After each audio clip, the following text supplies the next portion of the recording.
Guys, I think this video will make some people angry. Really? What is it? Well, it's about democracy. Democracy is good, right? Well, that's exactly the problem.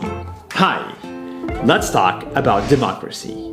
When I was a kid, I was taught that democracy is the best. When you give one vote to one human and you let them vote in elections, you get a good government. But now that I'm older, I realize that I am wrong. The average voter doesn't know how to vote, and that's why democracy doesn't work. Take this example. Let's assume you're going on a plane, but before you fly, you and the passengers must democratically elect a captain. So you get two candidates. The first one says, if you let me fly the plane, I will abide by international laws of aviation and fly at 30,000 feet. But the second one says, if you let me fly the plane, you can sit in business class. And in today's world, the average person votes based on emotions and lack of information. So naturally, they will vote for the person that promised them a business class. Democracy will elect a terrible person who's never flown a plane. And before you know it, we all crash.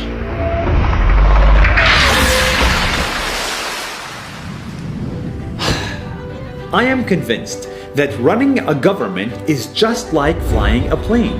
It's hard and it takes experience, years and years of experience. Tariffs, nuclear weapons, geopolitics, healthcare, borders.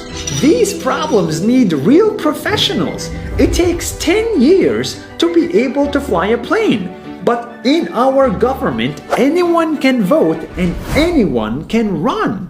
Democracy changes government every 4 years, but the real problems need 20 years to fix. Democracy is a good idea, but is it the best idea? Take China and India for example. China, with its central government, lifted 300 million people out of poverty, while India, with its democracy, has 300 million people in poverty. I don't like China, but for some reason, they are succeeding. Don't get me wrong, dictatorship is not the answer, it is never the answer. But there might be alternatives to democracy that are worth exploring. Technocracy, epistocracy are just two examples. But for now, the problem is real. In the world's biggest democracies, politicians use fake news, lies, fears, and free money to get attention, and the democratic system allows voters to believe them in the millions. We are voting for people who promise us a business class and they don't even know how to fly. As someone once famously said, the best case against democracy is a 5-minute conversation with the average voter. Let's fix democracy before we all crash. See you next week.